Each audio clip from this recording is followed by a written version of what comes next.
अस्सलाम वालेकुम। आप देख रहे हैं मुबश्शिर लुकमान यूट्यूब चैनल। मेरा नाम मुबश्शिर लुकमान है और जैसा कि मैंने आपको बहुत पहले एक अपने वीलॉग में एक बात बताई थी नूर मुकद्दम केस में कि थेरेपी वर्क्स वालों पे जब इनको ज़्यादा इनके ऊपर जोर पड़ेगा ना तो फिर ये टूटेंगे इस्मत से और जाकिर जाफ़र से, और फिर पता चलेगा असल गेम का। और ये जो है बंदा इनको पहले भी बचा चुका है और अब अगर ये टूटता है तो फिर इनको इस बारी फंसाएगा।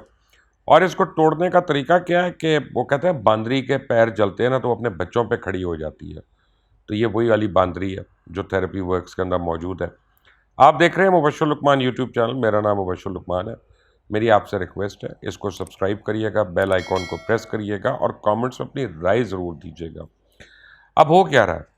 अब वो कहता है जी मेरे पास जो डिटेल्स आई हैं कि वो एक दरख्वास्त लेके अदालत पहुंच गया। ये थेरेपी सेंटर का मालिक जो है ताहिर, डॉक्टर नहीं है, मैं आपको बता रहा हूँ। अब उसमें उसकी दरख्वास्त, उसका वकील जो है शहजाद कुरैशी, उसने ये मौक़िफ़ इख्तियार किया कि जी कोसार पुलिस जो है पहले दिन से हमारा मौक़िफ़ नहीं सुन रही। और वो जो दरिंदा है, दरिंदे ने छुरियाँ मार के हमारे सेंटर के मुलाजिम जो अमजद है उसको ज़ख्मी किया और पुलिस ने मेरे ही मौक्किल को मुलज़िम बना दिया। अच्छा, इसकी एक वजह, उसकी एक वजह यह है कि वो मुलज़िम इसलिए बना कि ये चाह रहे थे पहले उसको गवाह बनाना, और गवाह बना के केस के दौरान ये कह सकते थे कि जी पुलिस ने हमसे ज़बरदस्ती ये बयान लिया था, असल में तो हमने ये बयान देना था, और उनका पूरा केस उन्होंने उल्टा देना था वहाँ पे। तो पुलिस ने बड़ी स्मार्ट मूव की, क्योंकि इन्होंने हरकत एक ऐसी की। ये पहले लेके गए अमजद को कुलसूम मेडिकल सेंटर, प्राइवेट एक क्लिनिक है, प्राइवेट हॉस्पिटल है, इस्लामाबाद का बड़ा अच्छा हॉस्पिटल है। उन्होंने कहा कि जी पुलिस केस है, हमने इसको डील नहीं करना। फिर ये लेके गए पिम्स, और पिम्स में इन्होंने मेडिकल लीगल नहीं होने दिया इसका, जो एक कानूनी रिक्वायरमेंट थी। याद रखें, ये आम आदमी नहीं था, क्योंकि उसके साथ जो बंदा लेके गया था वो वकील था। तो ये भी नहीं कह सकते कि हमें पता नहीं था, वो वकील था वहाँ पे। और उन्होंने इनको ख़ास तौर पे पूछा कि ये वुंड्स कैसे लगे आपको, पिम्स वालों ने। तो इन्होंने कहा कि जनाब ये RTA है, रोड ट्रांसपोर्ट एक्सीडेंट है हमारा।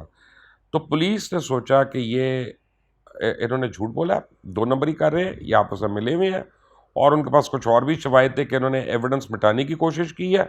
उन्होंने इनको मुलजिम नामजद कर दिया। अब इनके पैर जलना शुरू हुए, क्योंकि जनाब ताहिर साहब की हिस्ट्री भी निकलना शुरू हो गई है कि कैसे थेरेपी वर्क्स उन्होंने लिया था, कैसे जो ओरिजिनल थेरेपी वर्क्स का मालिक था उसकी सडन डेथ हो गई थी, फिर इनकी पार्टीज़, इनकी ड्रग्स, इनकी एल्को, सारी चीज़ों का जो है अब कटे चटे खुल रहे हैं। उनकी अपनी जो पुरानी लाइफ रही है, कराची जिस घर से वो उठे उस घर को क्यों उन्होंने बेचा, किस तरह से बेचा, वो सब अब लोगों के सामने आना शुरू हो गया।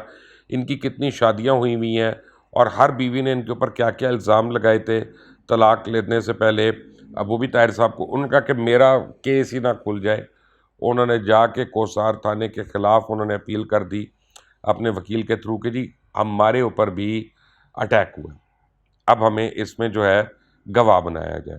अब दरख्वास्त गुजार का कहना है कि जो दरिंदा है उसके खिलाफ थाने में दरख्वास्त दी, दरिंदे के खिलाफ थाने में दरख्वास्त दी, लेकिन पुलिस मुकदमा नहीं दर्ज कर रही। और उसका जो बाप है जाकिर जाफर, हम तो उसके फ़ोन करने पे गए थे वहाँ पे, हम खुद से थोड़ी गए थे, हम बिन बुलाए तो गए ही नहीं थे, हमें तो बुलाया गया था वहाँ पे। तो अब ये केस जो है ये अब खुलकर सामने आ रहा है। आपको मैं याद करा दूं कि जो ताहिर ज़हूर है, जो थेरेपी वर्क्स का मालिक है, इसका नाम भी कत्ल की एआनत में शामिल है, यानी 109 में कि इसने मदद की या वहाँ से मौके से शवाहिद मिटाने की इसने कोशिश की।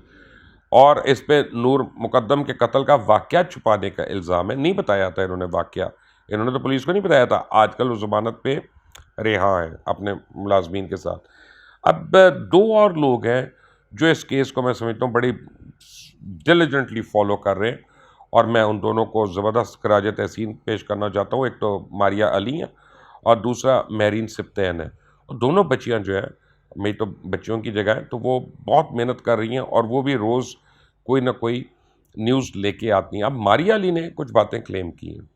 मारिया अली का कहना है कि जी ज़ाहिर जाफ़र और नूर मुकद्दम, इन दोनों के फ़ोन से डेटा मिल गया था, और जो है वो डेटा जो है वो काफ़ी इनक्रिमिनेटिंग डेटा है, और वो ये बताता है कि जी इसके अलावा भी किन बच्चियों के साथ उसका कोई ताल्लुक़ था, या किसी को उसने हरास किया, या किसी को तस्वीर जो है वो मिली उसके अंदर से।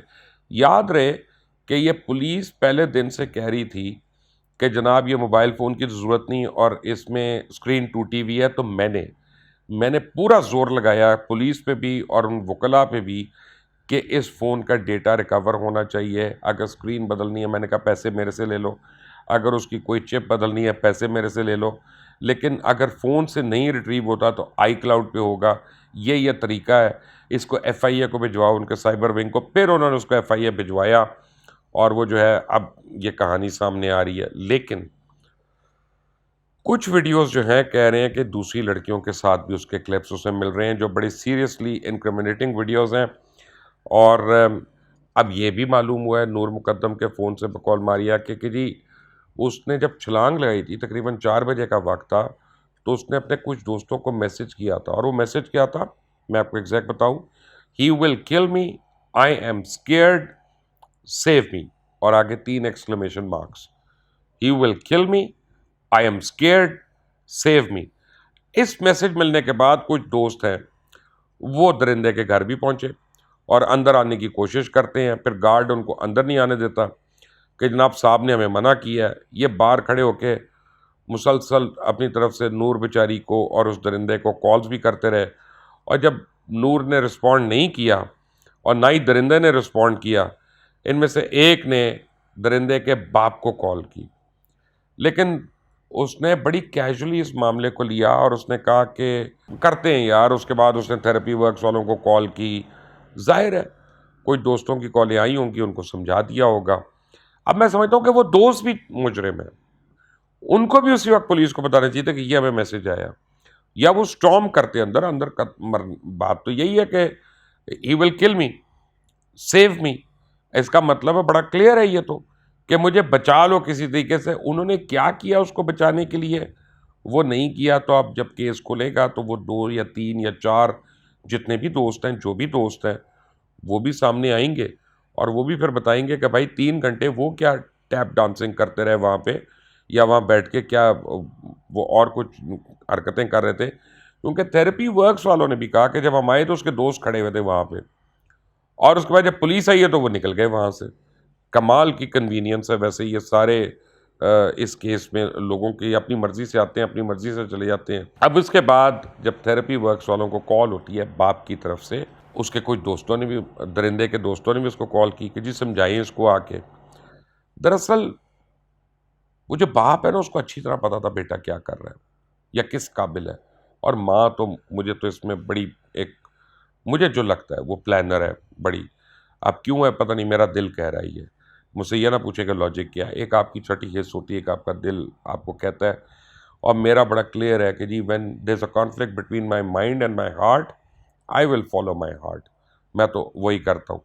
लेकिन उसके बावजूद भी उन सब ने नूर की कॉल को या मैसेज को कोई अहमियत नहीं दी। आपको जैसे मैंने पिछले बताया था कि दरिंदे ने अमेरिकन एम्बेसी से रब्ता करने की कोशिश की, या कुछ लोगों ने रब्ता किया। फिर अमेरिकन एम्बेसी ने एक बाज़ाब्ता दरख्वास्त की उन्होंने, और उनकी तरफ से एक कम्युनिटी अफेयर्स को देखने वाली को खातून कैरोलाइन जो हैं, या कैरोलिन, उन्होंने दरिंदे से जेल में रब्ता किया। 25 मिनट इनकी गुफ्तगू हुई आपस में, और उन्होंने पूछा होगा उसके केस वेस के मतलब और ट्रीटमेंट के मतलब। तो वो कहता है कि जी पहली उसने डिमांड ये की यूएस एम्बेसी के उस पर्सन से कि जी मुझे मेरा मोबाइल वापस दिलवाया जाए। वाह, तूने जेल में क्या करना है? तूने वहाँ पे भी अपना रंगबाजियाँ करनी है अपने व्हाट्सएप के ऊपर हैं। और उसने लेकिन एक सीक्रेट वजह बताई, और वो वजह उसने ये कही कि मेरे उसमें बड़ी सीरीज ऑफ सीक्रेट कॉन्टैक्ट्स हैं, और वो नहीं चाहता कि पुलिस जो है उनको मिसयूज़ करे, और वो कर सकती है, इसलिए मेरा मोबाइल दिलवाया जाए। अभी कॉन्टैक्ट्स किस टाइप के हो सकते हैं? एक तो कॉन्टैक्ट्स हो सकते हैं कि पता चलेगा कौन कौन उसको क्या क्या देता रहा, किस किस से वो क्या क्या लेता रहा, ये भी। फिर अगर कभी इसमें डार्क वेब वाली बात आनी है, या इसमें उस तरह की कोई चीज़ों की बात आनी है, तो वो ऑब्वियसली उन कॉन्टैक्ट से पता चलेगा। उस डेटा से जो रिकवर हो रहा है वहाँ पे वो भी पता चलेगा।